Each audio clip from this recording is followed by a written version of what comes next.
na tanging ikaw lamang ang aking iniintindi.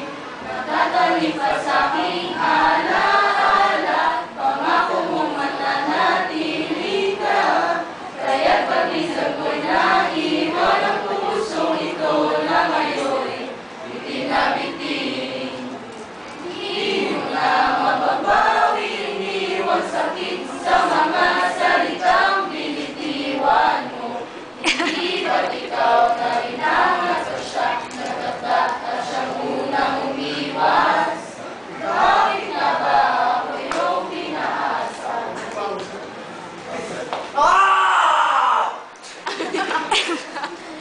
Kailangan ang muling paraan para makuha ka